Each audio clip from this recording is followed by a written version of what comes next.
Bonjour les numismates, bienvenue sur le 19e épisode de la chaîne Culture Numismatique. Aujourd'hui, nous allons parler de la 10 francs Mathieu 1979. Pour le contexte historique, l'année 1979 marque le deuxième choc pétrolier. Celui-ci met fin aux Trente Glorieuses, qui est une période de forte croissance en France. Passons à la partie présentation de cette pièce de monnaie.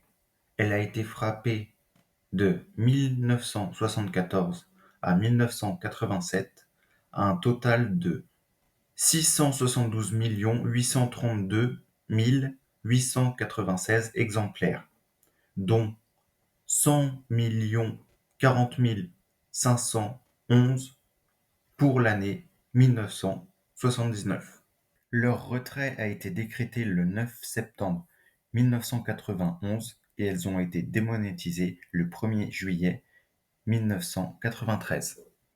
Elles se composent de cupro-nickel-aluminium. Elles pèsent 10 grammes pour un diamètre de 26 mm et une épaisseur de 2,54 mm. Le graveur qui a créé cette monnaie, Georges Mathieu, l'a créé avec le concept d'aménagement du territoire. Et cela prend tout son sens quand l'on regarde l'avers et le revers. Sur l'avers, on peut y observer une carte de la France avec au centre les lettres R et F en majuscules entrelacées et à la gauche la signature du graveur, c'est-à-dire Mathieu. Autour de la carte de la France, on y retrouve les inscriptions République française ainsi que le millésime 1979.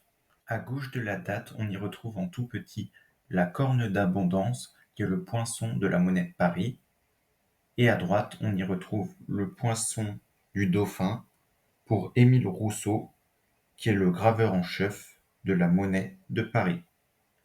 Sur le revers, on trouve l'inscription 10 francs, qui est la valeur faciale, ainsi qu'une représentation d'une France industrielle avec des grues, des pylônes et des bâtiments. La tranche de cette pièce est particulièrement détaillée. Je tiens à préciser par ailleurs qu'elle est en creux. Tout d'abord, on y voit une branche d'olivier, le mot liberté, une autre branche d'olivier, égalité, un épi de blé et le mot fraternité. Je vous remercie d'avoir regardé cette vidéo. N'hésitez pas à liker, partager et à vous abonner. Et je vous dis à dans 15 jours pour un nouvel épisode de la chaîne Culture Numismatique.